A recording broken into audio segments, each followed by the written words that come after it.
You wake up slowly in a small, rough wooden hut somewhere in a medieval village.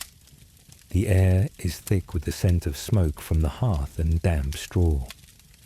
Outside, you can already hear children's laughter, sharp and piercing, mingling with the distant shouts of a shepherd teasing his flock and the hum of the early morning market, coming alive. Imagine the rough texture of the wooden floor beneath your thin woolen blanket, and the cool draft sneaking through cracks in the walls. The world around you is harsh, filled with the constant struggle for survival, disease, famine, wars. Yet, despite it all, laughter persists. It's not frivolous or careless. It's a necessary balm, a shield against the relentless weight of the times. Before we plunge deeper, take a moment to pause and like the video if you appreciate these gentle journeys through history, and subscribe if you'd like to keep wandering with me through forgotten worlds. No pressure, only if it feels right. Now, as you settle in, imagine the rough voices of villagers exchanging jokes, the sly smiles shared over a mug of weak ale, and the subtle glimmer of irony that colours even the darkest days. Medieval humour wasn't about stand-up comedy clubs or sitcoms. It was the laughter between gritted teeth, the sly jabs hidden in everyday speech, the satire whispered in the corners of taverns. It took many shapes, from bawdy songs and clever wordplay to elaborate performances by court jesters and travelling players. You'll discover how peasants joked about their lords, how monks smirked behind their scriptures, and how knights traded jabs between battles. Now, imagine yourself stepping out of that hut onto a muddy path, lined with the bustle of the village market. The smells are a tangled mix of fresh bread, livestock, herbs, and the occasional waft of less pleasant odours you learn to ignore. Above all, the village is alive with stories, gossip, and yes, humour. But what exactly did medieval people find funny when death and disease hovered so close? As you listen carefully, from somewhere nearby floats a burst of laughter at a joke you only half catch. Something about a foolish nobleman and a stubborn mule. You strain to hear the punchline, but it slips away into the clatter of carts and chatter. What was so funny? Why did they laugh? And how could humour thrive in a world shadowed by the Black Death and endless conflict? Tonight, we will wander together through those questions, piecing together the humour of an age where survival demanded both grit and a quick wit. What stories, what jokes, what glimmers of light flickered through the dark? Could laughter itself be a form of rebellion, or simply a way to endure? As the morning unfolds around you, the laughter lingers, teasing, inviting, mysterious. What was that joke really about? And how did it shape the lives of those who heard it? The answer waits just around the corner. And with that, the tale begins. You follow the muddy path out of the village, past the creaking wheel of a well, and a goat bleating like it's in on the joke you missed. The sound of laughter echoes again. Deeper now, not the innocent giggle of children, but the rowdy, raucous kind that only adults create when the stakes are high and the ale flows freely. You pass by a barn where several villagers are bent over barrels, one of them balancing a turnip on his head, while the others jeer in mock ceremony. It's absurd, chaotic, and strangely comforting. That's the truth about humour in the Middle Ages.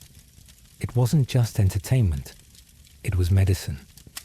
Not the sweet kind that goes down easily, but the bitter, stinging kind that reminds you you're still alive. For people who lived under the shadow of death, plague, famine, and feudal oppression, laughter was a form of survival.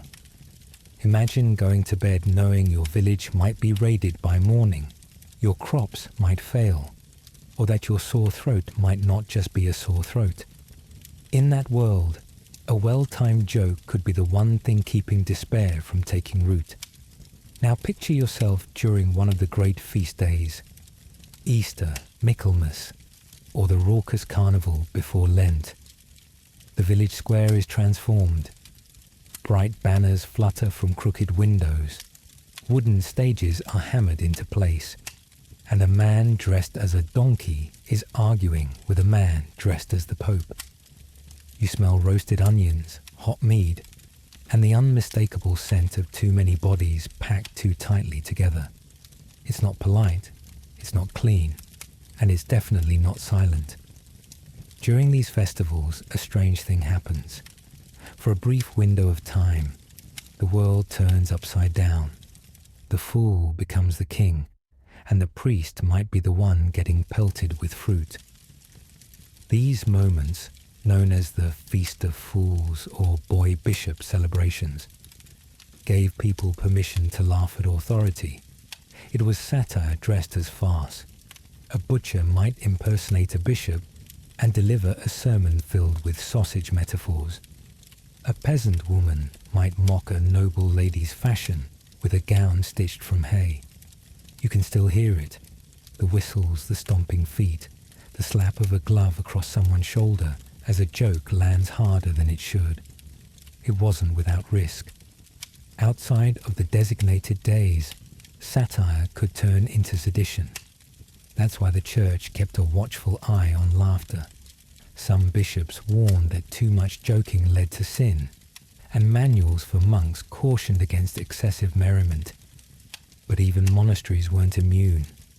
Some monastic texts include little doodles, nuns fighting snails or rabbits hunting men, slipped between prayers like secret chuckles pressed between the lines of devotion. The jesters and fools you might picture, jangling hats, painted faces, weren't just performers. They were licensed truth-tellers. A court jester could say what no advisor dared whisper. In England, Will Sommers served Henry VIII and was one of the few people who could mock the king to his face. Picture him, bright-eyed and wiry, balancing on the edge of banishment. With every quip, his wit was both shield and sword, cutting through ceremony and flattery with carefully timed barbs. Even the clothes of jesters told a story. Motley patterns to symbolize their role as outsiders, bells to draw attention, curved shoes as if walking through the world sideways. They sang ballads, mimicked nobles, and told riddles whose answers bit harder than the questions. Their songs often rhymed about bodily functions, cuckolded husbands, and greedy priests.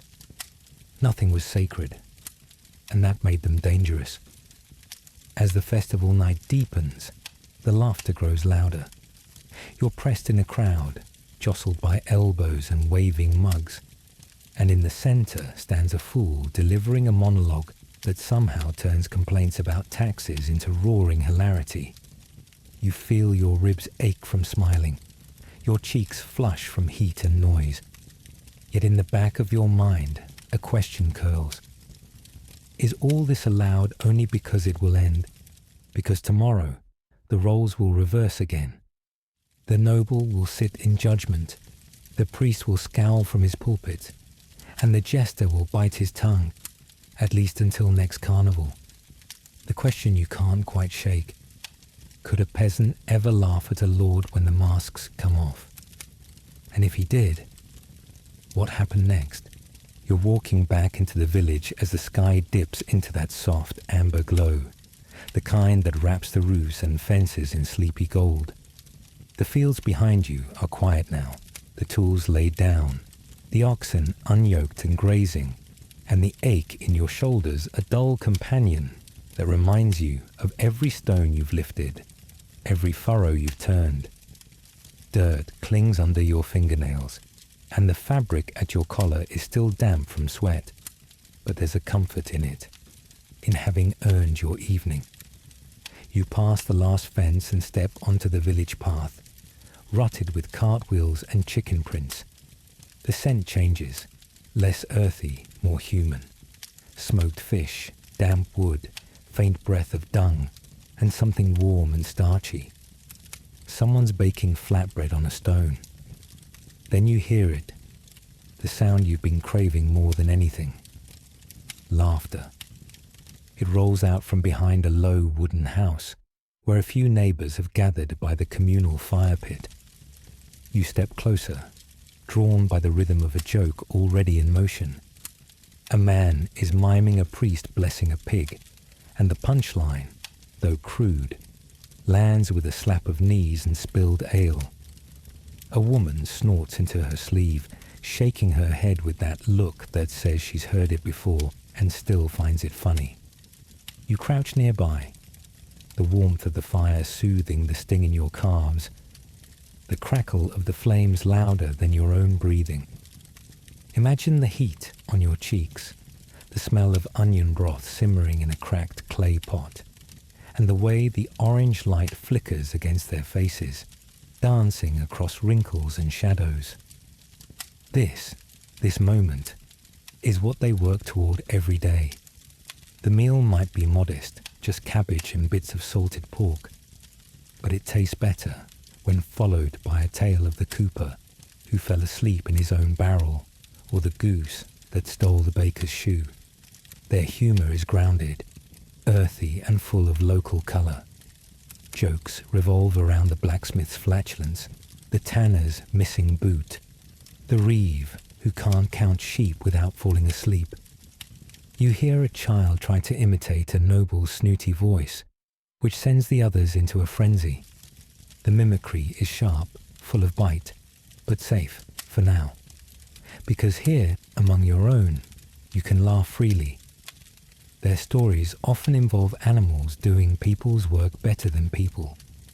A donkey outsmarting its owner, a rooster interrupting confession, a cow refusing to be milked unless the farmer sings. And they don't spare themselves. They laugh at their own clumsiness, their superstitions, their stumbles into the wrong hut on a foggy night. In their world, wit is a badge of survival. It's the tool that levels a game played on uneven ground. One man, old, missing 2 fingers, tells a story about the time he thought he saw a demon in the woods, only to realize it was his wife returning early from visiting her sister. The punchline isn't even that funny, but the way he tells it, eyes wide, voice hushed, earns him a solid slap on the back and another ladle of stew. You sip from a shared bowl, the broth salty and thin, the bread crust a bit scorched. But with every bite, every laugh, the sharp edges of the day dull down. You catch yourself chuckling, not because the joke is brilliant, but because the warmth around you invites it. It's not about being clever, it's about being together, about finding joy in the absurdities that fill each ordinary day. But even here, among friends, there's a line. And tonight, as the ale flows and the stories grow wilder, someone, the miller's son, too loud, too bold, makes a jest about the Baron's new steward. It's sharp, it cuts too close.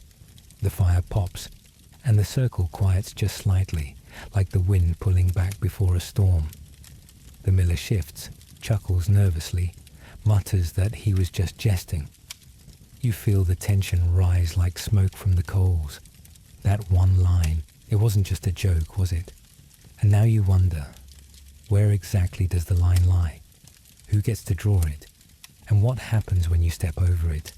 Even with a smile on your face, you still feel the ember warmth of last night's laughter under your ribs as morning peeks through the clouds. But today, your feet take you somewhere else, away from the smoky hearths and cabbage stew jokes. You follow the sound of bells ringing in the crisp air past a row of timber-framed houses and toward the rising spire of the village chapel. It's not a feast day, not a sermon, just ordinary morning prayers. And yet, as you step into the stone nave, you hear it. A stifled snort, a cough disguising a chuckle. Someone just laughed, in church.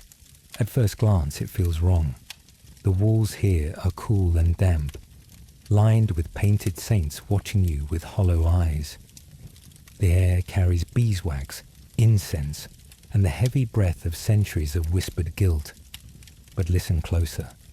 Behind the solemn chants and Latin murmurs, there's always been room for irony, because no matter how sacred the setting, humans are still humans, and they still laugh. You take a seat on a creaky bench near the back. A boy behind you nudges his friend, and the friend points to a carving under the choir seat. It's a monkey wearing a bishop's mitre. Another one shows a man kissing a donkey. These aren't recent additions. They've been here since the 13th century, hidden in misericords, the small ledges under folding seats. In these tiny corners of piety, wood carvers left behind a quiet rebellion, pigs playing the harp, nuns lifting their skirts to chase geese, priests carried off by demons with embarrassed expressions. You feel yourself grin just a little. The sacred and the ridiculous, carved side by side. Humour in the religious world of the Middle Ages was not officially welcome, but it was never completely absent. Preachers warned that laughter led the soul towards sin, that jesters were agents of the devil. Theologians like Thomas Aquinas debated the morality of mirth. And yet, in the monastery kitchens, among scribes copying sermons by candlelight, jokes still found a way. Imagine yourself cloaked in a monk's robe, sleeves stained with ink and wine. You've been copying psalms for 8 hours straight, your fingers stiff and your eyes aching. So when you draw a margin doodle of a rabbit jousting with a snail, it isn't mischief, it's survival. Humour leaks through the cracks of discipline, like warm air under a cold door.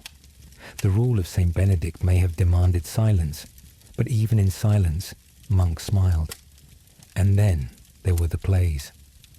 Step with me now outside the church walls, to a small makeshift stage built for the feast of Corpus Christi. The crowd gathers, children sitting on their parents' feet, a juggler warming up at the side. You're here to see a mystery play, a dramatization of the Bible. But what you get is not all fire and brimstone. One actor trips over his robe and knocks over Noah's Ark. Another plays the devil so well that people can't stop laughing, even as he drags sinners to hell. The audience hoots when a false prophet farts mid-monologue.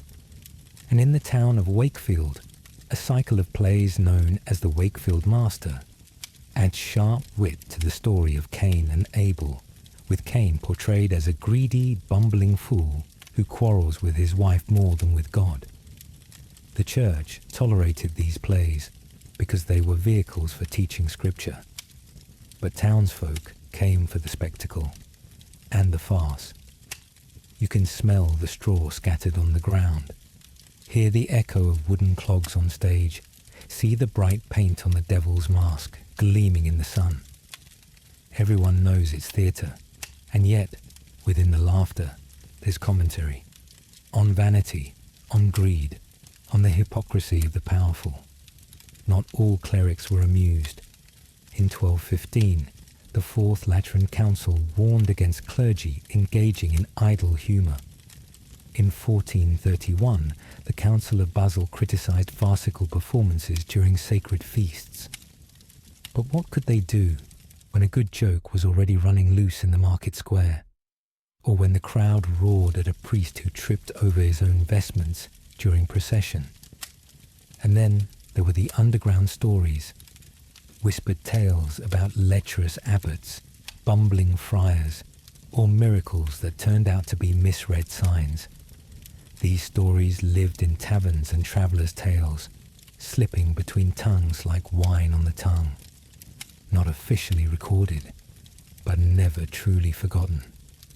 Now imagine sitting in a candlelit scriptorium, parchment spread before you. You dip your quill into dark ink, meant to preserve a homily on the life of St. Bartholomew. But your fingers itch, your thoughts wander. And suddenly, in the bottom corner of the page, there's a tiny man being chased by a chicken. A joke only you will ever see. You blink, return to the text, and the moment is gone. But it lingers.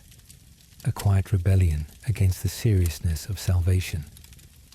The sacred and the silly kneeling together. But here's the question pressing behind your ribs, just as it must have pressed behind theirs. Can you laugh at the holy without crossing the line? You step through the heavy wooden gates just as the drawbridge creaks into place behind you. Inside the stone courtyard, everything echoes. The clang of boots on flagstone, the hiss of steel being sharpened, the distant shriek of a goose who wandered too close to the stables. The air here carries weight, not just from the thick scent of boiled leather and singed oil drifting up from the armourer's forge, but from the expectation of ceremony.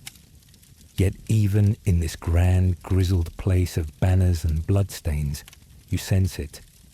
The presence of laughter. It doesn't roar like in the village. It moves more slyly here, like a fox through long grass. Imagine walking beneath a tapestry depicting St. George and the dragon, only to find that someone stitched in a second smaller dragon nibbling on the saint's backside. That's knightly humour. Precise, ironic, with just enough bite to leave a bruise. You hear it now, drifting from the great hall where the day's training has ended. The doors are open, and a knight in a scarlet surcoat is reenacting his morning fall from the saddle. Again. He exaggerates the arc of his descent, arms flailing like a windmill in a storm, while the others pound their cups against the table in delight. One squire throws a crust of bread, another chimes in with a snide remark about the poor man's horse needing a seeing-eye dog. It's a carefully orchestrated chaos, safe ridicule soaked in camaraderie and competition. Now, picture yourself standing among them, your tunic dusted from travel, a borrowed goblet warming in your hand. The wine smells sharp, like berries crushed beneath boots. Roasted lamb smoulders on a spit behind you, filling the air with a sweet fatness that clings to your skin. And around you, steel, wool, laughter, and heat. At court, humour is armour. Ranks are steep, egos sharper than swords, and reputation clings to you tighter than your hauberk. To joke, and not bleed, is a skill. Knights mock each other's heraldry, their over-decorated helms, their noble poetry that sounds more like bad weather complaints. They tell stories of clumsy lances and lost breeches. They roast the bard whose ballad was so long the candles burned out before the final stanza. And yet, these same men who charge into battle on horseback with lances lowered can't help but burst into tears of laughter when one of them gets his foot stuck in a ceremonial basin or gets chased by a swan during a river crossing. They remember not just the victories, but the embarrassments, and they cherish both. The squires join in, mimicking their lords with surprisingly accurate impressions. One adopts the gait of a pompous French knight, complete with nasal vowels and exaggerated bowing. Even the chamberlain, usually stiff as starch, lets out a rare chuckle. There's a rhythm to it, a shared language of mockery that binds these hardened men into something softer, more human. And don't think the jesters are absent here. Dwarfs, minstrels, and fools with clever tongues roam between the rush-strewn tables, offering jokes laced with double meaning. A good fool knows how to make a duke laugh without getting his tongue nailed to a post. The best fool, he can insult the Queen's hat and get invited to sit beside her afterward. Wit is power, and here it's traded as often as coin. You feel the pressure ease from your shoulders.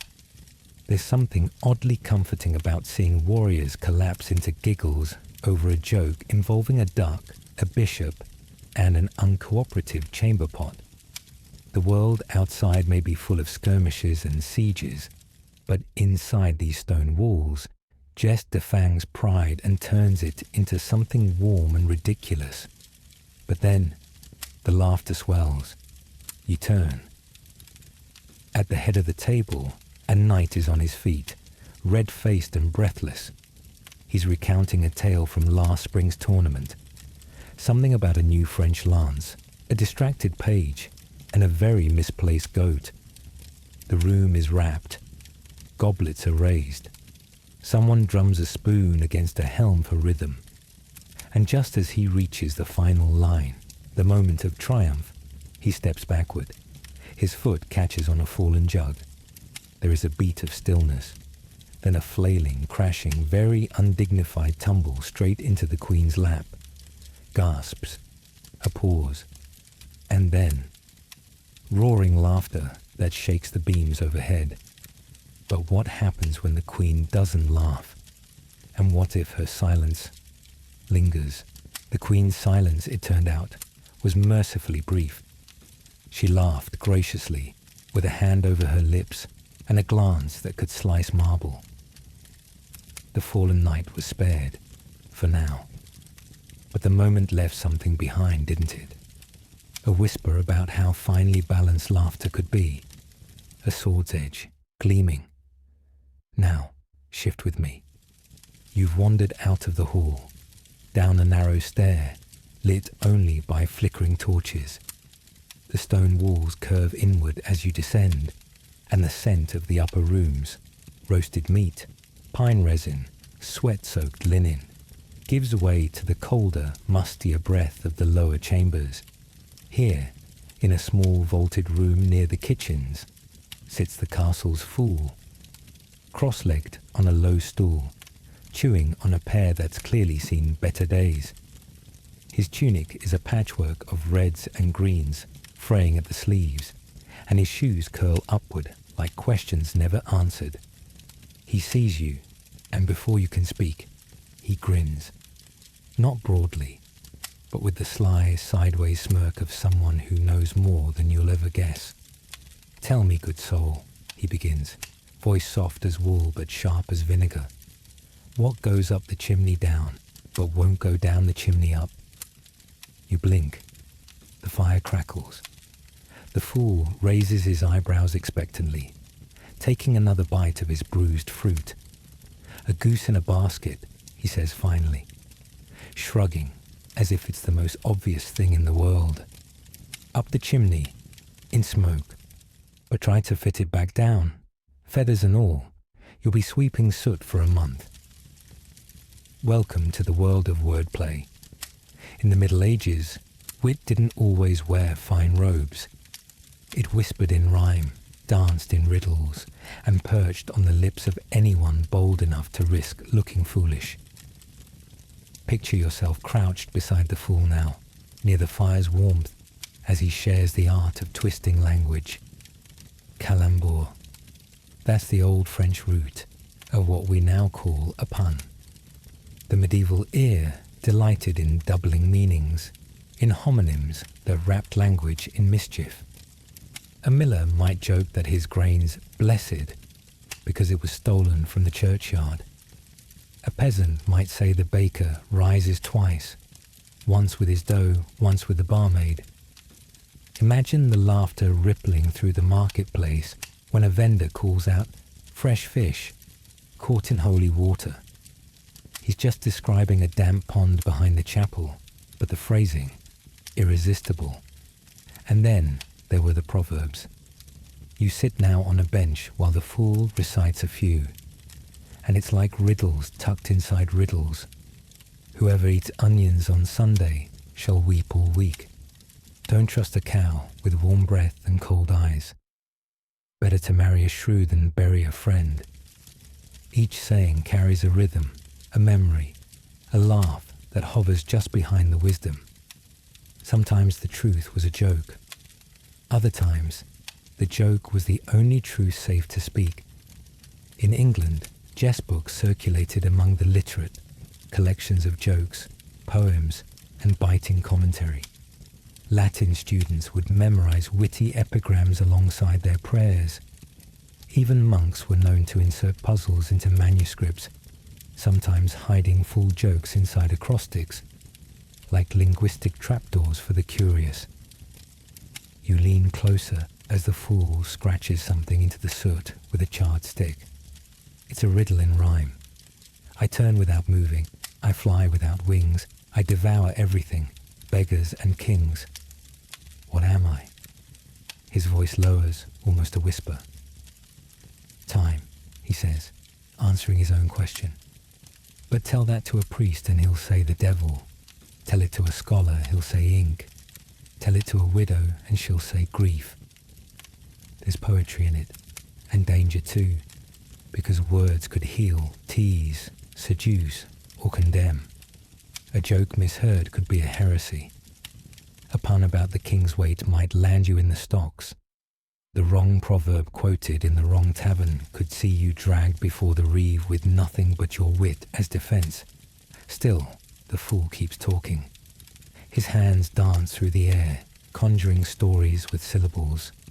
You begin to feel their weight, not just as entertainment, but as history itself. This was the comedy of layered meanings, of shared context, of knowing glances. Some say riddles are for children, he muses, but who better understands what must be spoken sideways to be heard at all? He leans in, eyes twinkling now. So tell me, are you clever enough to laugh at a joke written in ink 6 centuries ago? And if you are, what would happen if the words were aimed at someone sitting on a throne? You don't follow the fool, you linger. Something about his voice stays with you, like a note from a lute that vibrates long after the string's been plucked. You climb the steps again, back into the light, and you start to notice things you'd missed before. The odd curl of a banner in the wind, a noblewoman giggling behind her fan at something whispered by a bent little man in a striped cap, a boy cackling at a pratfall not meant for him. The jester's fingerprints are everywhere, not dirt, not dust, but laughter smeared across the day. Now imagine yourself walking through the courtyard again, but this time you're watching closely. You see him now, the jester, not hiding, not quite performing either. He leans against the fountain, tossing pebbles at a chicken like he's negotiating a trade. His hat jingles slightly. Bells at the tips, though one is missing. His doublet is garish, a clash of yellows and wine reds that shouldn't work, yet somehow do. His shoes, turned up like the question marks he wears in his smile. Shall we walk with him? You follow as he makes his way toward the steward's gallery. Along the way, he greets a kitchen maid with a bow deeper than court etiquette allows. He tosses a crust to a hound, then mocks its limp with a shuffle of his own feet. A noble frowns. The fool nods. A page tries not to laugh and fails. Jesters, the motley ones, the court fools, the mirth makers, weren't just decoration. They were mirrors. Their job was to reflect the absurdities of the world in the only way that was safe, through humor. But it was never entirely safe. Now picture where he sleeps. Not in the great hall. Not with the servants either. He's got a room somewhere in between. Perhaps a small loft near the stables, with straw-filled bedding, a stolen cushion from the laundry pile, and a pile of dull tin plates he claims are gifts from 3 different queens. The air smells of oats, leather, and candle drippings. He eats with everyone and no one. A tray sent from the kitchens, bread with thick crust, smoked herring, and sometimes, when he's in favour, leftover fruit pastry from the ladies' table. He knows every rumour by breakfast and reshapes them into riddles by sunset. His stories, you hear one now, about a duke who tried to ride 2 horses at once to impress a barmaid and landed in a pigsty. It's told with dramatic flair, voices and all. But there's a current under the tale. You sense it. A jab at ambition, at arrogance. Laughter covers the sting, but it leaves a mark. He keeps records, not on paper, but in memory. Every misstep, every foolish order, every backhanded compliment is stored away like firewood. He'll burn it later, not in flame, but in jokes. He waits for the right moment. At a feast, when the wine flows and the baron is 2 goblets past caution. That's when the fool strikes. But he doesn't just mock. He comforts. He dances through grief with a crooked step and makes widows smile. He tells old men they still have teeth worth laughing with. He mimics the priest's snore during Mass, but only when the priest is smiling too. Now step closer. He turns to you, eyes crinkled, and says softly, "You know what's worse than being mocked by a fool? Not being noticed by one." You smile, then you pause, because the line between jest and insult is thin, and you start to wonder, how often does the fool step over it? You recall stories. The jester in Burgundy who was exiled for mimicking a bishop. The English fool who vanished after comparing his queen to a goat. The French troubadour whose clever rhyme cost him his tongue. Not all laughter ends in applause. And now the question lingers, curling like smoke. What happens when the fool says something true? Too loudly, you leave the stone of the castle behind, stepping into the hum of something louder, messier, livelier. The road grows busier beneath your feet, packed dirt turning to cobbles, worn smooth from countless carts and clogs. You hear it before you see it. The market. Shouts, hoots, bells, the creak of wooden wheels, the clip of hooves. Laughter rings out like sudden gusts of wind, sharp, surprising, and often just as fleeting. Step into the crowd. The city's breath is thick with humanity. Baked bread mingling with fish brine, fresh hay arguing with vinegar, the faint tang of iron from a blacksmith's corner clashing with the floral oil trailing from a passing noblewoman. Voices weave into each other like tangled threads. German, Latin, French, a bit of English, some curses too old to trace. You can barely move without brushing a shoulder, ducking under a sack, or stepping aside for a pig on a rope. And everywhere, jokes. Here, humour is the merchant's hook and the artisan's shield. You pass a cloth seller who cries, "Silk so soft it'll make your sins feel forgiven." A potter waves a cracked bowl and calls it a holy relic, blessed by the saint of slippery hands. 2 boys laugh so hard they drop a sack of apples, scattering fruit like coins on stone. A man selling eels winks at you and says, "Buy 2, get 1 wriggle free." You stop near a carpenter's stall. Sawdust lingers in the air, tickling your nose. He's telling a story to a group of customers about a woman who asked for a chair and returned it the next day, claiming it groaned every time her mother-in-law sat down. "Built for honesty," he says with a grin, tapping his temple. "Not every backside can handle that." You laugh. So does the crowd. Now imagine how that laughter binds them, not just in amusement, but in shared resistance. Because the market isn't just for buying and selling. It's for releasing pressure. These are people who work 6 days a week under guild rules, who pay taxes to lords they'll never meet, who live 2 streets from the gallows and 3 doors from the plague.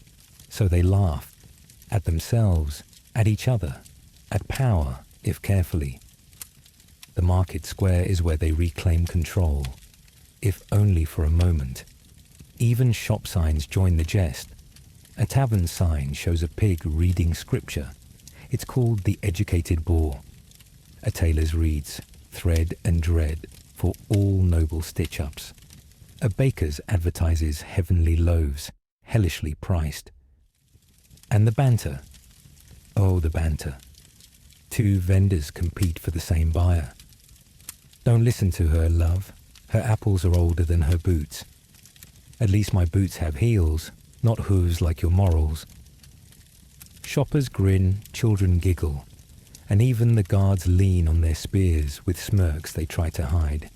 You watch as a fishmonger, apron stained and fingers quick, mimics a noble's lisp while selling salmon, touched only by the hands of virgins and saints, or possibly both at once. The buyer raises an eyebrow, pays anyway, but not all jokes land gently. In one corner, a cobbler mocks a rich man's cloak. Too long, too loud, too red. Looks like a carpet trying to learn manners, he says. Laughter bursts from the crowd until the man turns, face tight, and snaps something sharp and Latin. The cobbler bows low. Just a jest, sir, he mutters, voice soft, eyes not meeting. You feel it, the laughter thinning into unease, because some jests even here stray too far. A mockery of a merchant becomes a lawsuit. A poke at a noble turns into a whipping. Words, when sharpened, can pierce deeper than knives. And though this crowd is thick with joy, there are corners where it pools darker. A tanner nearby tells a tale of a customer who asked for boots that don't smell of cow. And he'd replied, then marry a noble woman. They smell only of roses and contempt. That joke earned him a fine and 2 weeks trade ban. He still tells it, of course, quietly, with a wink. But now the laughter comes slower. So you walk, past fruit stalls, spice stands, blacksmiths hammering horseshoes, and glass blowers showing off baubles like bottled starlight.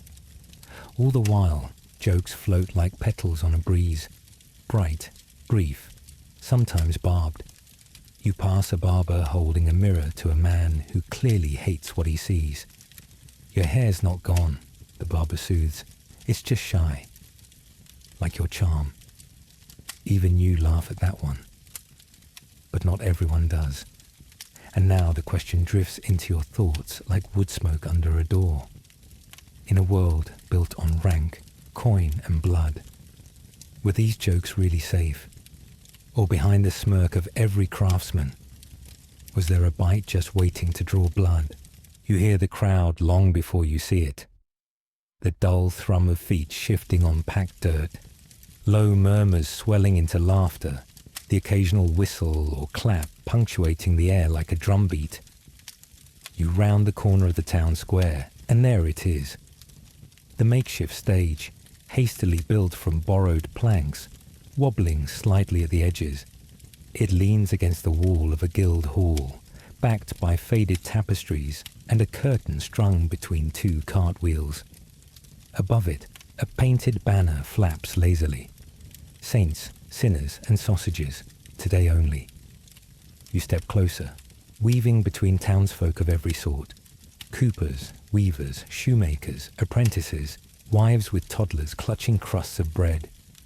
The air is warm with the scent of sweat, onion pie, and straw. Someone's selling roasted chestnuts nearby. The smell curls under your nose and makes your stomach twitch. Somewhere behind the stage, a goat bleats. Whether it's part of the show or not, no one seems sure. This is the theatre of the people, raw, loud, and wonderfully alive. The actors aren't nobles. They're tailors, cart drivers, students who know Latin only well enough to fake it. One actor adjusts his robes, which are clearly stitched from repurposed curtains. Another dabs ash on his cheeks for a plague-stricken look, while humming a bawdy tune under his breath. A woman playing a priest is stuffing a pillow into her belly to portray gluttony. Her cassock doesn't quite fit, and that's exactly the point. The play begins with a trumpet made from a hollowed ox horn. The audience hushes, not completely, but enough. A man in a crown stumbles onto stage, announcing himself as King of the Flatulence Isles, and the crowd erupts in giddy applause. The story barely matters. A confused priest, a lusty widow, a knight with poor aim, a miracle goat, and a judge who's more interested in food than justice. Every scene is thick with slapstick. Pies in the face, buckets of water, trousers that refuse to stay up. The crowd laughs before the punchline lands because they've seen this play or one just like it a dozen times. That's the joy of it. Predictable, outrageous, familiar, like a stew you know too well, but still crave on cold days. And beneath the humour, bite. The priest character is slow-witted and greedy. The nobleman cheats at dice and blames his servants. The tax collector is mocked with such venom that even the local reeve chuckles, then quickly pretends he didn't. You notice a boy beside you repeating the lines under his breath. He's memorized them. Maybe he'll perform them for his friends later, behind a barn or in the woods. This is how stories spread, on laughter, on mimicry, from mouth to mouth, like a spark across dry grass. Now imagine the actors off stage during rehearsal. You slip behind the curtain during a break. The smell shifts. Sweat, yes, but also pine resin from the makeshift torches, damp wool, and cheap ale. One actor is practicing his fall over a bench, landing with a grunt and a curse. Another adjusts her moustache for the role of the Baroness. The energy is buzzing. There's mischief in the air, like a storm that hums instead of thunders. They argue about timing, about whether the fart joke comes too early. One insists on an extra line mocking the church. The other warns, not this close to Bishop's Day. But in the end, they keep it. The crowd loves a little danger, a little rebellion. And that's what this is, really. Rebellion draped in jingle bells and painted masks. A performance that says what can't be said at the marketplace or over dinner. You realize now, these plays aren't just comedy. They're release valves. Laughter as a survival tactic. Satire disguised as farce. As the final act begins, the judge, bloated, pompous, declares the accused guilty of eating all the town's pies. The widow weeps into a chicken. The knight brandishes a ladle, and the miracle goat begins to sing. You're not sure if this part was in the script. The actors barely keep straight faces. The crowd howls, someone falls over, and a baby starts crying, or laughing. It's hard to tell. Then the stage collapses. Not all of it, just one side. But it happens at the perfect moment, as the priest tries to escape judgment. He tumbles into the arms of the tax collector, whose hat flies into the soup pot. The audience goes still for a heartbeat. And then, a roar. Laughter deeper than any line delivered that day. People wipe their eyes. Someone throws coins onto the stage. But one man, tall, cloaked, unsmiling, crosses his arms in silence. Why is he watching so closely? And what will he say tomorrow, when the humour fades and the accusations begin? You take your seat at the feast, just as the meat is being carved. The long trestle tables creak under the weight of roasted game, glazed root vegetables, warm trenchers soaking in rich drippings, and jugs of wine so dark it might as well be ink. The flickering candlelight softens the faces around you, blurs the edges of the stone walls, and makes everything feel warmer, looser, like the night has let out its laces and decided not to judge. You sit between a scribe with wine-stained fingers and a woman whose laughter carries like church bells on a windy day. She nudges you. "Don't eat the pie too fast," she says. "Last time someone did, they proposed to the goose." The comment draws a chuckle, but it's nothing compared to what's coming, because tonight, the feast is reaching that point, the point after formality and before regret. where tongues loosen and dignity steps out for a smoke, where the jokes grow riskier and the laughter louder. This is when the body becomes a playground for humour. And in the Middle Ages, that playground had no warning signs, but it had plenty of rules. You hear it start at the far end of the table. A knight with a voice like gravel, and a story about a monk, a milkmaid, and a wheel of cheese that wouldn't stay put. The punchline is barely whispered before the people nearest him double over, clutching their bellies. Someone chokes on a plum. Someone else mutters, "That's older than the castle." But he's still grinning. Medieval people didn't shy away from bodily humour. In fact, it was one of their main staples, because the body, with all its mess, mystery and misbehaviour, was both universal and absurd. Jokes about sex, flatulence, drunkenness, and romantic mishaps were passed like bread down the table, warm, broken, and meant to be shared. Now imagine yourself listening closely. A merchant describes a suitor who promised his love the moon and stars, but couldn't find her bedpost in the dark. A washerwoman tells of a lord who mistook her thighs for a saddle and didn't notice until he was halfway to the river. The stories are full of winks, pauses, hands gesturing just enough, but never too much. This isn't vulgarity. It's choreography. The clever ones, the storytellers, jesters, and minstrels, know the real art lies in the hint, the laugh that slips out before the image forms completely, the tension of what's left unsaid. And yet, there's danger here too, because the church watched these jokes with a wary eye. It preached that laughter about the flesh was a crack through which sin would leak. Passion, desire, lust. These were fires not to be fed, even with words. But at the same time, behind closed doors, monks wrote poems that blushed on the page. In the Carmina Burana, penned by wandering scholars and clergymen in the 12th and 13th centuries, desire was woven into rhythm and rhyme, playful, bold, and undeniably human. One song tells of a woman whose beauty melts the wax of candles, another of a student who offers his heart and his bed in that order. These verses danced at the edge of acceptability and sometimes over it. Even in art, the theme lingered.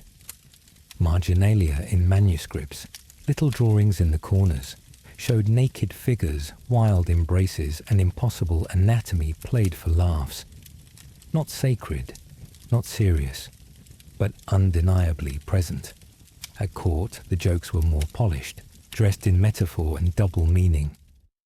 Her orchard bears fruit year-round, a poet might say. Or, he seeks the key to her chapel door. The audience would smirk, and the target might either smile or frown, depending on their mood and their power. Now the minstrels rise to perform. One plucks a lute, another tells a holy tale of St. Valentine's visit to a lonely widow, which turns rapidly into something far less divine. The laughter grows. A lady covers her mouth but not her eyes. A nobleman slaps the table so hard it startles a servant. You watch the crowd, and you begin to understand something. These jokes, these risque tales and half-whispers, they aren't just for amusement, they're release. In a world ruled by death, disease, and doctrine, the body was the one thing you truly owned. Its hunger, its blunders, its longings. They were yours. To laugh at them was to take back a little power. But laughter also carried risk. Say the wrong thing, hint at the wrong affair, and your jest might become an accusation. You wonder now, seeing a lord lean forward with a grin too sharp. Who's truly amused, and who's quietly offended? The air has changed. Still warm, still filled with smiles. But now, with a current beneath it, pulling at the edges, why did this kind of laughter, about love, about flesh, draw so many smiles? and just as many punishments. And deeper still, why did it make people feel both free and afraid? You step into the yard just as the rooster declares himself emperor of the morning, crowing atop a crooked fence post like he's announcing the rise of a new kingdom, or just demanding breakfast. The smell of hay, damp with dew and pig breath, curls around your ankles like a lazy cat. Somewhere behind the barn, a goat sneezes. You're not alone here, not in the slightest, because in the Middle Ages, animals weren't just livestock. They were neighbors, comedians, gossip, and sometimes scapegoats in every sense. They trotted through daily life with a personality as loud as any drunkard in the tavern. And people noticed. Take the village sow, for instance. She's large enough to cast a shadow over 3 children at once and clever enough to unbolt a gate with her snout. You've seen her do it. She waddles into the courtyard like she owns the place, lets out a grunt that somehow sounds judgmental, and flops down in a puddle with the solemnity of a monk in meditation. The old shepherd tells you she once chased a bishop into a latrine. Nobody's sure if it's true, but they laugh every time it's retold. Humor clung to animals like hay to a fleece. Their antics, unpredictable, exaggerated, sometimes downright human, gave people a safe mirror. You could laugh at a clumsy donkey without offending a nobleman. You could mock a sneaky fox without catching the eye of a tax collector. In fables, of course, animals ruled the stage. The fox outwitted the crow. The dog bit the hand that fed him. The cat danced rings around the foolish mice. You've heard the stories, haven't you? They carried morals, yes, but wrapped in fur and feathers, they could get away with far more than any peasant could. But the real laughs came from real animals. Imagine yourself on the edge of a village square. The fair is rolled in, and with it, a man with a performing goose. Not trained, no, that would be too formal. Just encouraged. The goose is supposed to pick between pieces of bread marked with runes. It chooses the same one 3 times in a row. People cheer. A boy shouts, "She's smarter than my uncle," and nobody argues. Later, 2 cockerels get into a fight so dramatic, it puts every local feud to shame. They puff, flap, screech, and circle like knights at court, only to be distracted by a worm halfway through. Laughter rolls across the cobblestones. It's the kind of humor that doesn't need explanation, because it's not about cleverness. It's about recognition. You see yourself in that stubborn mule who refuses to carry a single apple more. You see your neighbor in that strutting peacock who looks like he's trying to seduce the moon. Even the church noticed. In illuminated manuscripts, monkeys dressed as monks copy sacred texts with smug expressions. Cats chase mice across the margins of psalms. Pigs dance, bears drink, rabbits joust. You can't help but smirk, because somewhere some monk looked at the solemn page, full of divine truths, and decided it needed a rabbit in a helmet. That's humor. Quiet, defiant, brilliant. But animals weren't just metaphors or mockery. They were audience too. Imagine a winter's evening, a farmer's family huddled near the hearth. The wind screams outside. Inside it's warmer, but only just. They don't have a bard or a jester. They have a neighbor who tells stories, and 3 chickens who won't stop pecking each other. "Did you hear what the rooster said to the hen?" someone asks. "No," comes the answer. "But I bet it started with cock-a-doo-don't." Laughter again, small but real, the kind that makes you forget your feet are numb. And in court circles, the humor became sharper. One satirical poem told of a pig who learned Latin better than his master. Another described a donkey elected mayor by a town tired of politicians. Satire wrapped in animal hide. Safe, sharp, and unforgettable. The smells are still around you now. straw, dung, sweet oats, the wet nose of a cow nuzzling your side. You feel the thrum of the barn beneath your boots, the twitch of an ear, the flurry of feathers. You turn toward the pig pen. The sow is there again, blinking slowly, unimpressed. She grunts once, and you wonder, what do a pig and a jester truly have in common? You find yourself in the heart of the village square, but today it's unrecognizable, transformed into a carnival of color and noise, where the normal order is turned upside down.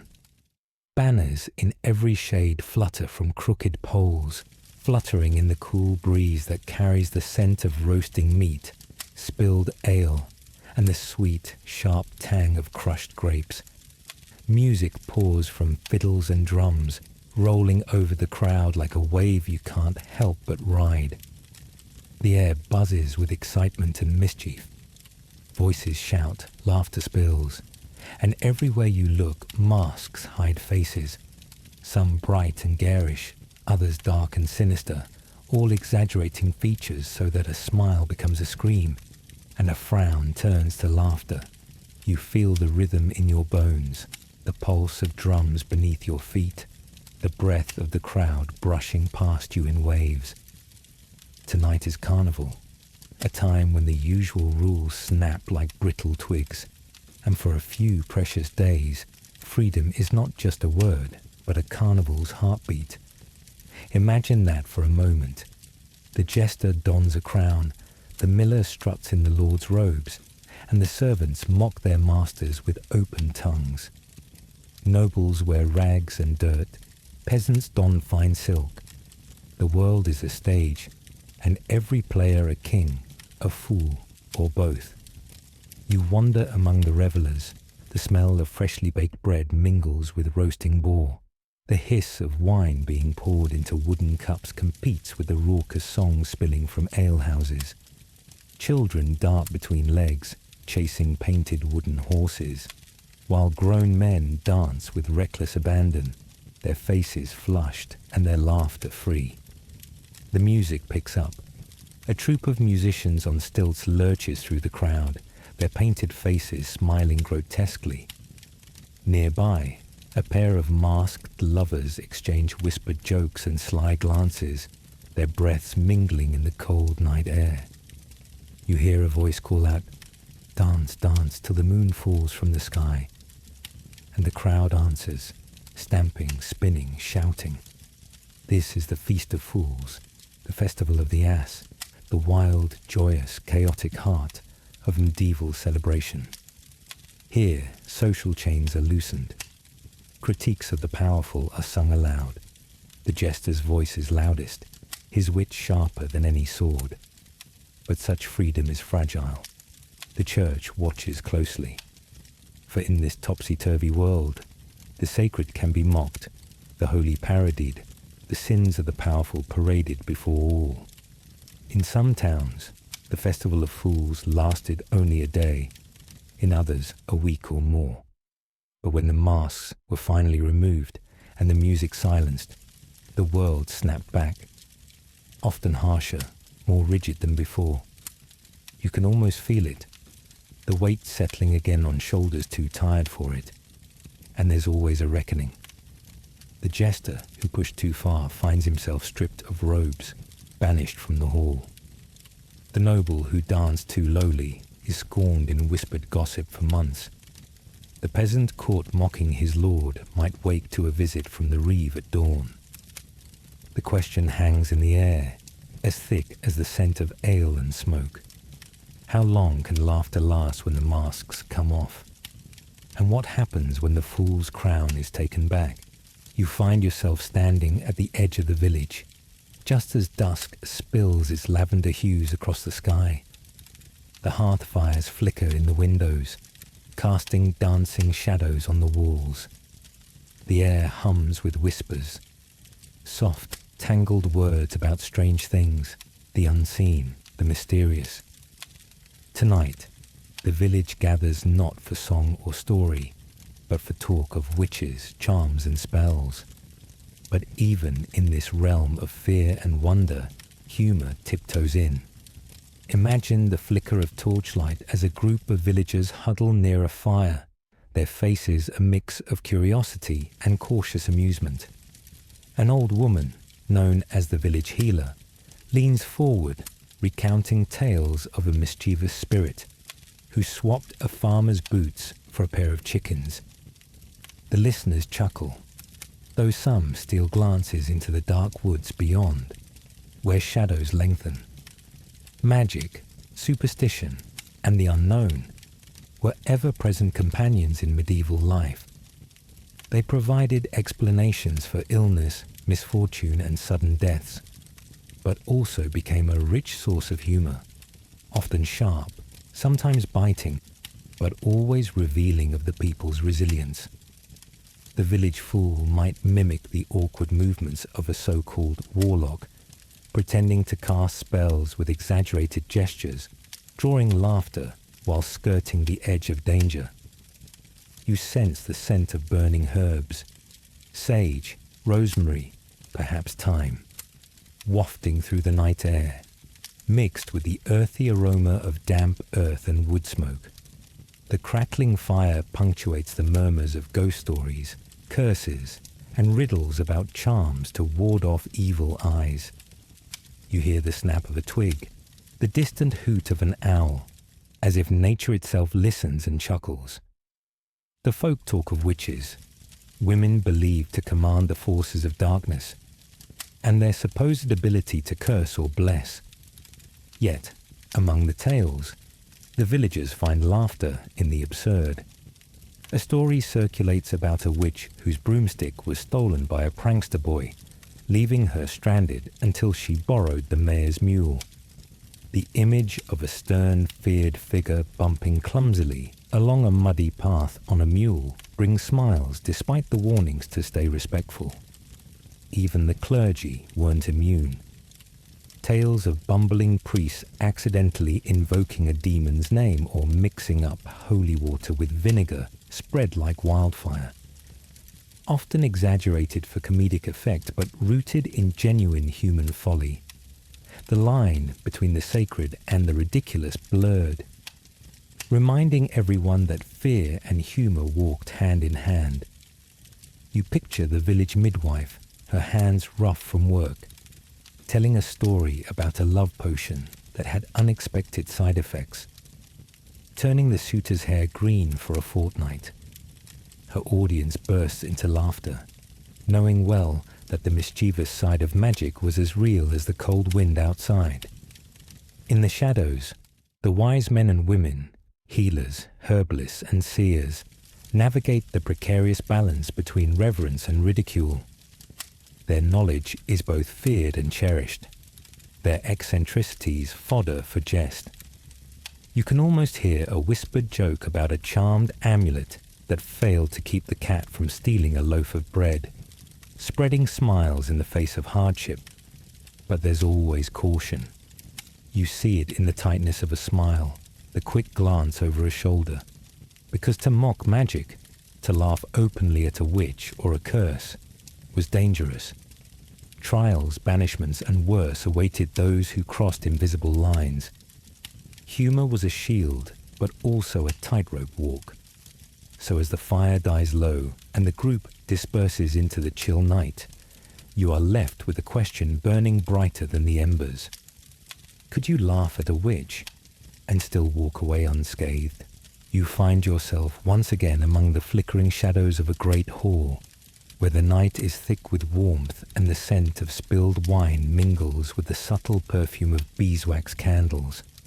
The long wooden tables are still heavy with the remnants of a feast. Crusty bread, roasted meats, and sweet fruits that have lost their chill in the crowded room. The air hums with conversation, punctuated by bursts of laughter, the scrape of wooden stools, and the gentle strum of a lute somewhere near the dais. Picture yourself seated beside the hearth, a flagon of rich red wine warming your palm, the liquid smelling of ripe berries and the faintest hint of oak. Across the hall, a troubadour prepares to perform, tuning his strings with practiced care. His eyes glint mischievously in the candlelight as he begins to sing, his voice weaving between melancholy and mirth, each note painting a story that is both sorrowful and slyly humorous. Medieval poetry and song were not merely solemn or romantic expressions. They often carried a sharp edge, a wit folded neatly into verses that could make the highborn smile or the common folk chuckle beneath their breath. Troubadours and minstrels were the entertainers, the newsbearers, and occasionally the satirists of their age. The song begins with a tale of a knight whose love is as fickle as the wind. Yet within the sorrow lies a playful jab. His heart breaks not just for her, but for the horses that lost their shoes in her garden. The room tenses slightly, then laughter bubbles up as guests recognize the absurdity hidden in the grief. You lean in as the troubadour's fingers dance along the lute strings, weaving light and shade through the music. His next verse tells of a maiden so proud that she turned down the finest suitors, only to fall for the village fool. The court erupts in laughter, not only at the tale, but at the hint that sometimes the wisest are those least taken seriously. You notice how the humor in these songs is subtle, layered with irony and double meanings that invite the listener to look beyond the surface. A jest about a greedy lord might be cloaked in metaphor about a raven stealing the last crumb. A witty poem about a drunken squire could easily be mistaken for a moral lesson if one isn't paying close attention. The flickering candles cast shadows that seem to dance along with the music. You hear the soft murmur of voices joining in, the clinking of cups raised in approval. The warmth of the hall wraps around you like a familiar cloak, and you realize that this blend of sorrow and laughter is a balm, a way to navigate the hardships of life with grace and humor. The troubadour shifts to a more playful tune, teasing a pompous bishop who prefers wine to prayers. The guests chuckle, some exchanging knowing glances. Even the stern-faced steward cannot help but smirk, his foot tapping to the rhythm. But beneath the laughter, you sense an undercurrent of caution. After all, these verses, while light-hearted, could offend powerful ears. Minstrels risked more than ridicule. A sharp word sung in the wrong court could lead to exile or worse. As the song draws to a close, the troubadour winks and delivers a final couplet that makes even the grimmest lord laugh. He who laughs last, laughs best, but beware the silence that follows the jest. You sit back, the music fading into the crackle of the fire. The question lingers in the warm air. Who truly laughed last in a world where words could be both weapons and shields? You find yourself at the village well, just as the morning mist begins to lift, the cool air still clinging to the cobblestones beneath your feet. Around you, familiar faces gather, farmers, bakers, and the occasional peddler, their voices low but charged, weaving through the crisp dawn like threads of tension laced with humor. This is no ordinary gathering. It's a stage for the village's professional humor. The sharp, often biting wit used to navigate conflicts, alliances and rivalries. Imagine the scent of fresh earth mingling with the faint aroma of herbs drying on nearby racks. The wooden buckets creak as they're lowered and raised, water splashing softly, punctuating the murmur of gossip and jest. You notice the way eyes flicker between neighbors, searching for signs, a smirk, a twitch of the lip, the hint of a scowl concealed beneath a polite nod. Here, humor is a weapon wielded with precision. A farmer jabs at his rival's expense, recounting the tale of how the man's prized cow supposedly fled at the mere sight of a mouse. The crowd chuckles, but beneath the laughter lies a current of old grudges. land disputes, late deliveries, whispered betrayals. The well becomes an arena, and the joke's the swords. You watch as a blacksmith, arms crossed and soot streaked, retorts with a story about the neighbour's new wife, who knows more about gossip than the town crier.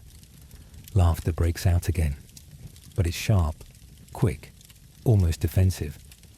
In the marketplace, the game is more public, but no less cutting. A merchant mocks a competitor's wares as finer than a beggar's rags, prompting quick-witted comebacks about prices and honesty. The clash of words is like the hammer on anvil, forging grudges and alliances alike. These jokes don't just entertain. They define social boundaries. They test loyalties and expose vulnerabilities. Behind every punchline is a question of respect, status, and survival. You imagine the church bell tolling in the distance, a reminder that this dance of words happens under watchful eyes. Sometimes these jests spill over into threats, brawls, and even legal battles. Yet, humour remains a shield, a way to address grievances without drawing swords. Picture the moment when a joke crosses the line. A man's insult about his neighbour's shoddy ploughing becomes a challenge. The laughter dies, replaced by a tense silence. Words are weapons here, and the difference between jest and insult is razor thin. As the crowd disperses, whispers of the day's exchanges follow you like shadows. You sense that the village's professional humour is a constant negotiation, balancing jest and jealousy, laughter and wrath. And you're left pondering, when does a joke stop being a joke and become a wound? You find yourself seated once more at a long wooden table in a grand hall. The air thick with the mingled scents of roasting meats, pungent spices, and the faint sweetness of honeyed pies. The flicker of countless candles cast dancing shadows across the stone walls, and the murmur of conversation rises and falls like a gentle tide. The clinking of goblets filled with wine and ale punctuates the evening, while the soft scrape of knives and the occasional hearty laugh weave a rich tapestry of sound around you. Imagine the texture of the coarse bread in your hand, rough and warm, the crust crackling softly as you tear a piece to dip into a bowl of thick pottage. The flavours mingle, earthy roots, savoury broth, and just the right hint of herbs from the kitchen garden. Yet, amidst this bounty, not everything goes according to plan. The cook, a stout woman with flour-dusted arms and a face flushed from the heat of the hearth, hustles between roaring fires and bubbling pots. She hums a tune, but there's a tension in her step. The nerves of one juggling flames and expectations. Her kitchen is a stage, and tonight's feast is her performance. Suddenly, a shout rings out from the other end of the hall. "Too much salt," exclaims a nobleman, waving a goblet in frustration as he pushes away a plate of stew, its surface shimmering unnaturally from the overload of seasoning. A ripple of laughter follows, some sympathetic, some teasing. You catch the glint in the cook's eye, a flash of determination, perhaps embarrassment, but mostly resilience. The servants scurry, balancing trays laden with flagons and trenchers, their footsteps uneven on the stone floor. One trips, sending a cascade of spilled wine across the floor, eliciting a chorus of gasps and then mirthful groans. The mishap breaks the tension, reminding everyone of the unpredictability that comes with sharing a meal. You watch as a guest attempts a toast, only to slur his words and nearly topple his goblet. The hall erupts in laughter, the moment light and joyful. The music swells again, a lute and a harp weaving their melodies into the jovial atmosphere. Throughout the feast, stories are exchanged, some grand and heroic, others humble and hilarious. A jester recounts a tale of a lord who mistook a basin of cold water for his wine and drank with gusto before realizing his error. The crowd roars with delight, the image vivid and absurd. Yet there is a rhythm to this chaos. The clatter of plates, the murmur of conversations, the bursts of laughter, all combine to create a comforting lull. The simple pleasure of breaking bread, even with its flaws and follies, is a balm in a world often harsh and unforgiving. Then the cook steps forward, her hands folded, face serious but not unkind. If the food offends your tongue, remember the fire and sweat that brought it to your plate, she says softly, but the hall hangs on her words. Just as the mood shifts, a servant accidentally bumps into her, sending a wooden spoon flying, landing squarely in the stew pot. A ripple of laughter rises once more. You realize now, as the night deepens and the feast continues, that humor in the kitchen is as essential as salt and spice. It's the secret ingredient that turns a meal into a memory.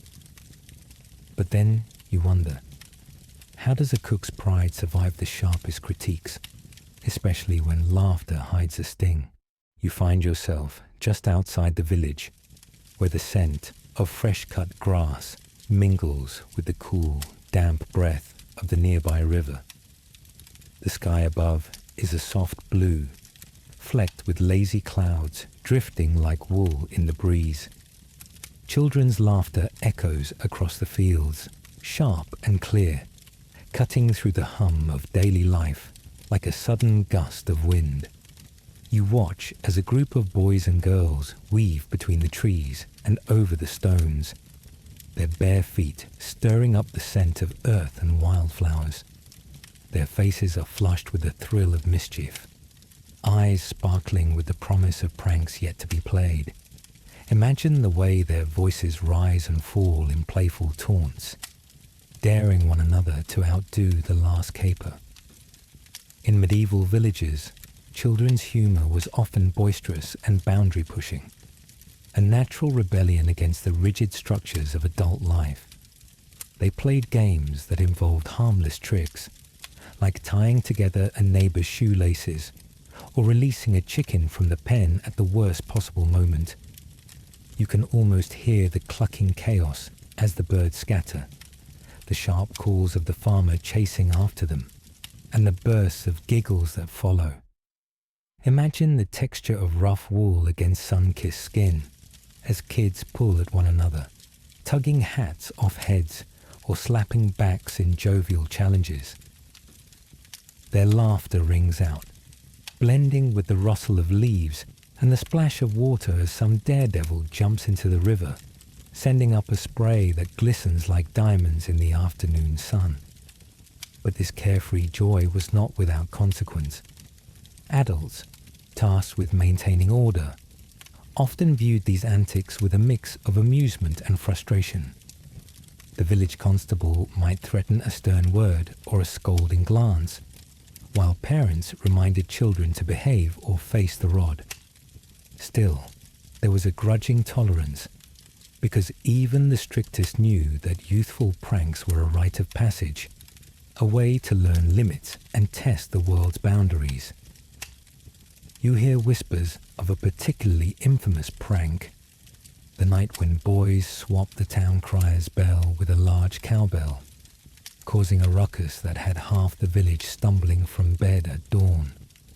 The laughter at this tale is both joyous and wary.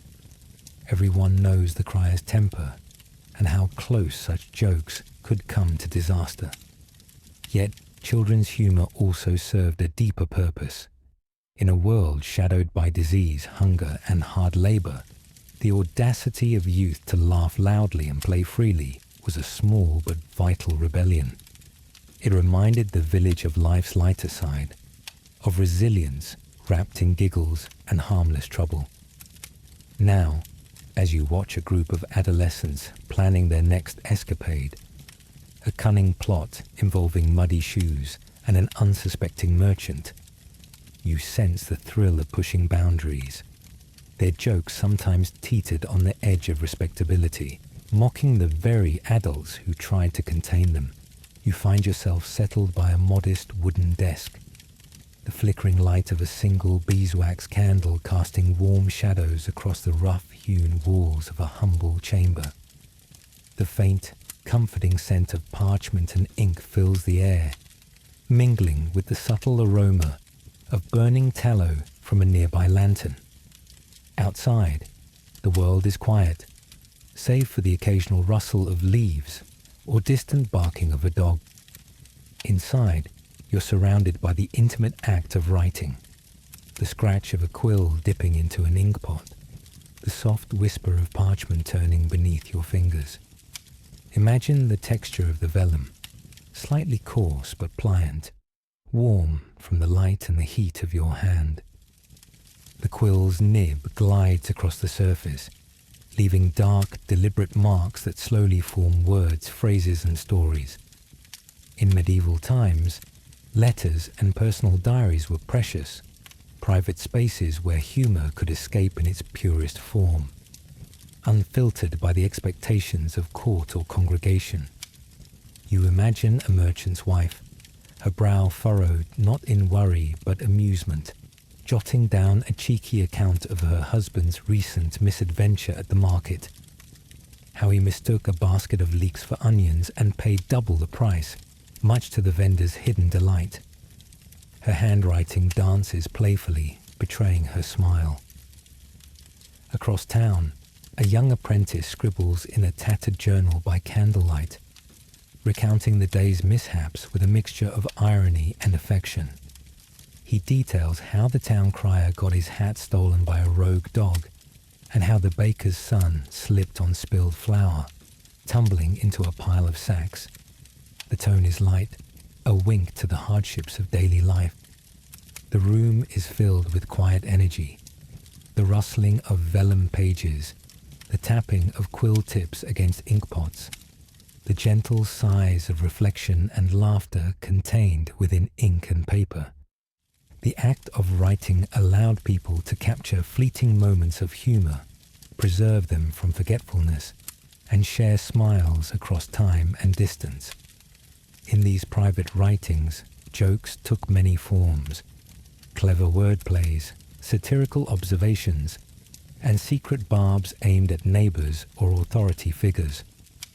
Some letters were even written in code or playful riddles, ensuring that only the intended recipient would appreciate the humour, while outsiders might see only innocent words.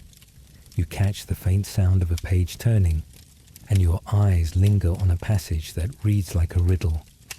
Why did the blacksmith bring a bell to the feast? Because he wanted to ring in the ale and silence the tales. A private joke, a pun, or a cryptic nod to a story lost in time. The mystery tickles your mind. The candle flickers as a sudden draught stirs the room, causing the shadows to dance anew. The quill hesitates mid-stroke, as if the writer themselves is contemplating the next line.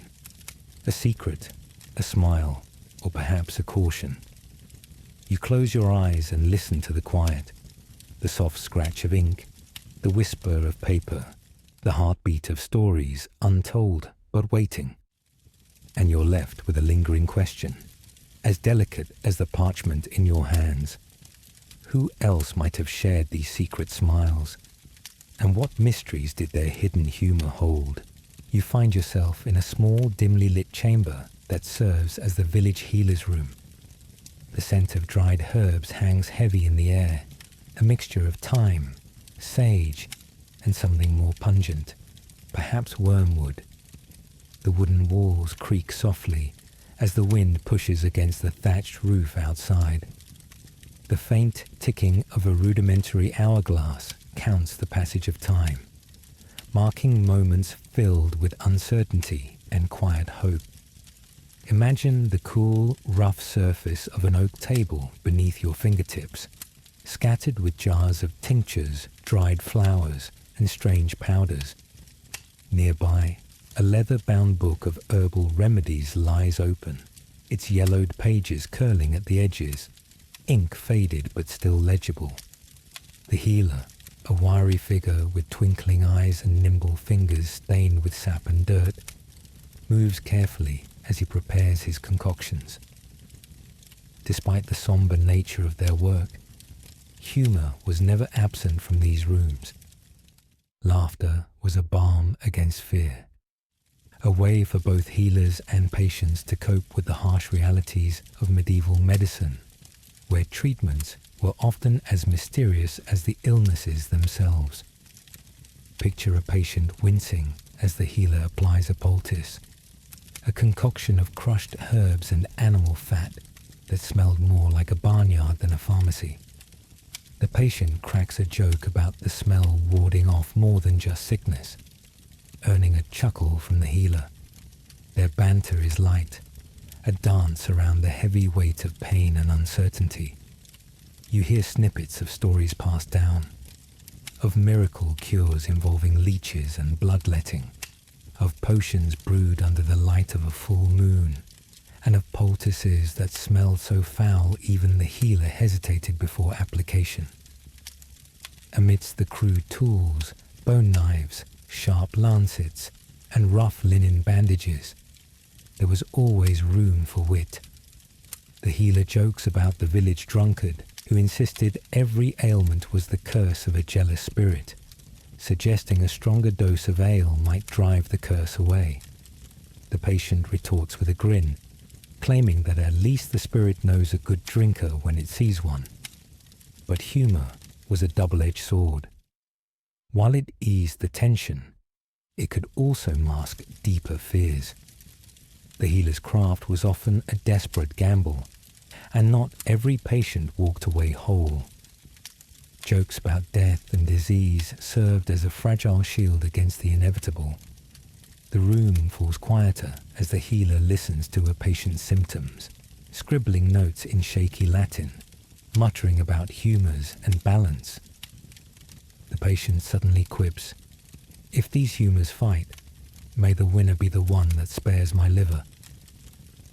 The healer smiles grimly, acknowledging the bitter truth in jest. You sense that this laughter, though soft and sometimes forced, was essential. It humanized the unbearable, connecting healer and patient through shared vulnerability. As you rise from the rough stool and glance toward the door, the question lingers in the cool air. Could one truly laugh when the price of failure was life itself?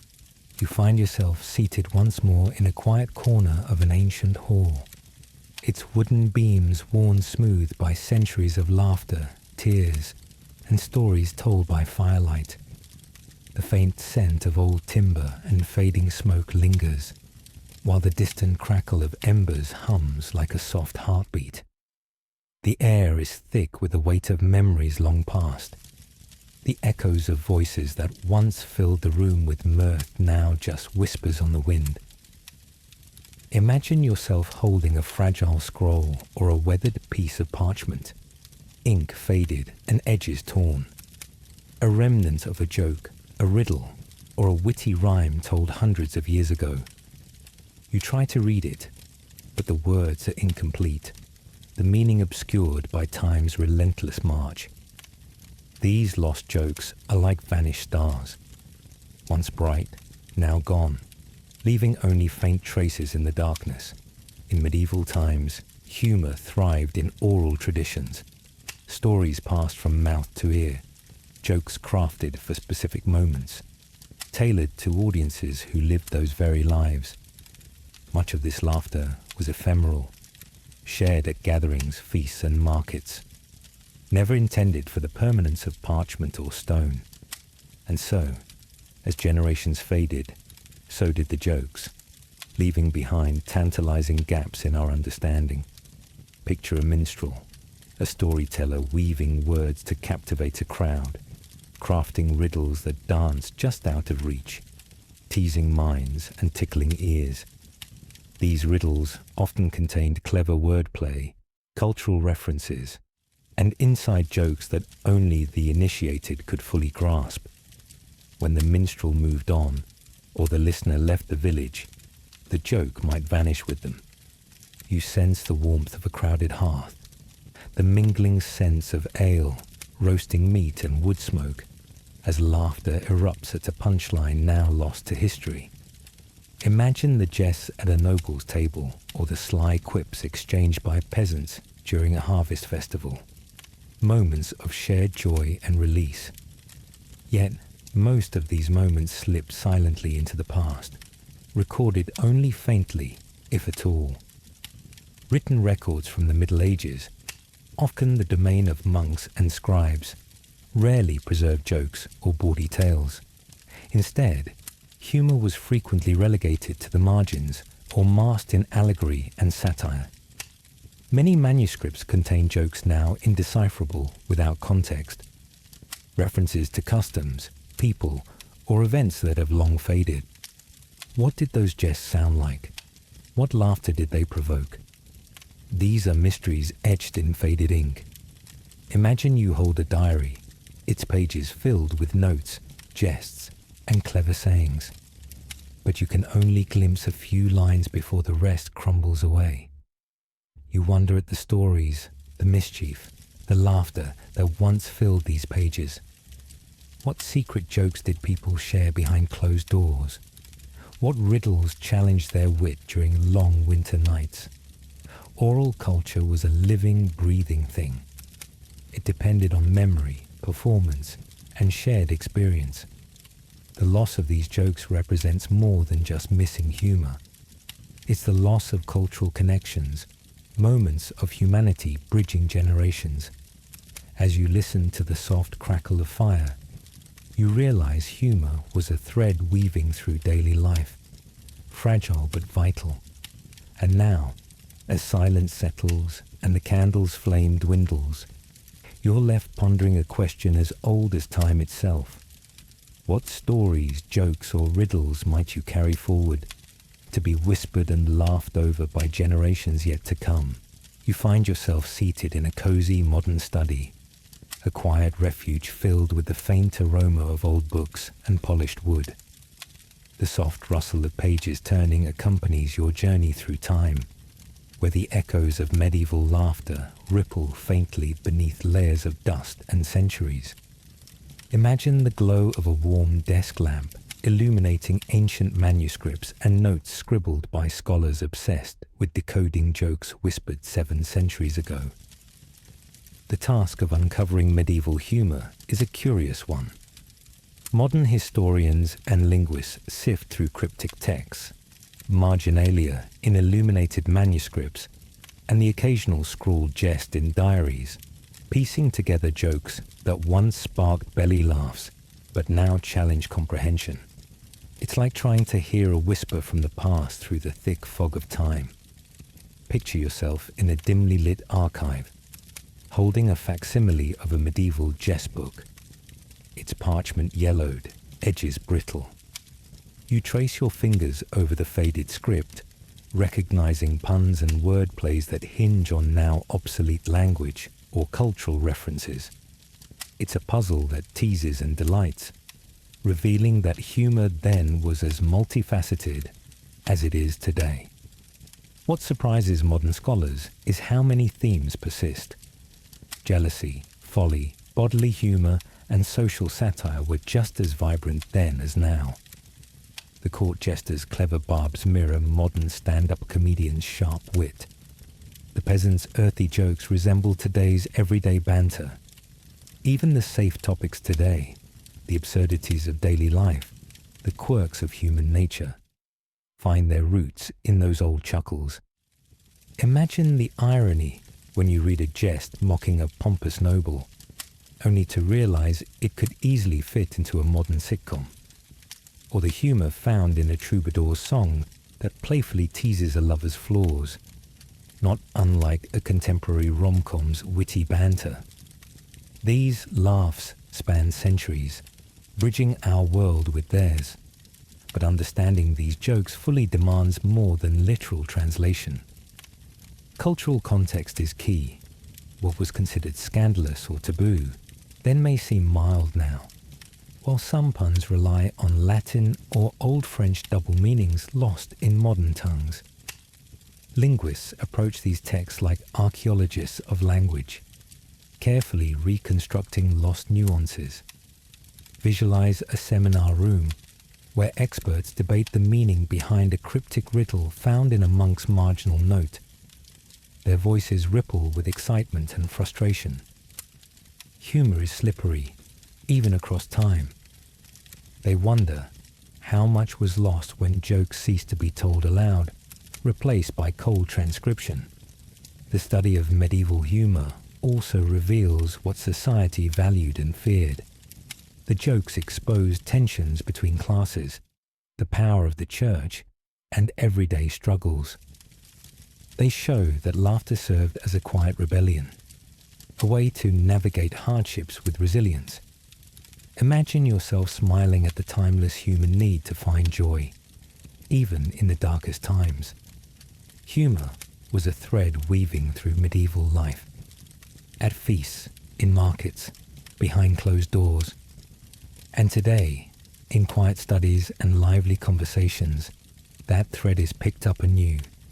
So here's a question to ponder as the lamp flickers low.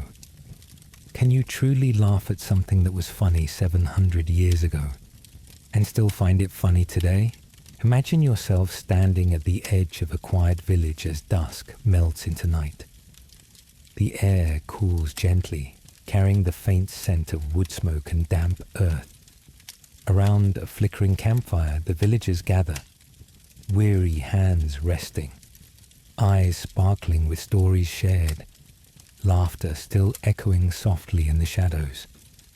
You hear the crackle of the fire, the distant hoot of an owl, and the murmurs of contentment wrapping the scene like a cozy blanket.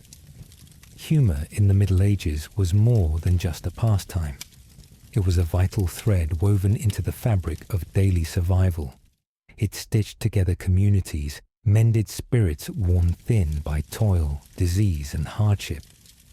Picture the faces illuminated by the firelight, old and young, noble and peasant alike, united in the simple joy of a shared smile, a well-timed jest, a momentary escape from reality. You feel the rhythm of their voices, stories that blend sorrow and joy, irony and hope. The humor wasn't always gentle. It could sting, expose, and provoke. Yet, it was essential. It was a form of resistance against the harshness of life, a secret weapon in the fight to keep hope alive. The laughter that filled the night was a testament to resilience, a human melody echoing through centuries. As the fire dwindles to glowing embers, the laughter softens, and a calm silence falls. The village breathes as one, cradled by the dark sky and twinkling stars. In this quiet, the importance of humor settles gently into your heart, a universal balm, timeless and unwavering. So as you close your eyes and let the warmth of the moment lull you toward rest, consider this. Laughter is not just a relic of the past. It is the enduring language of humanity, crossing eras and borders, reminding us all that even in the darkest times, a smile can light the way. And now, as the night deepens, what stories will you carry forward? What laughter will you share tomorrow?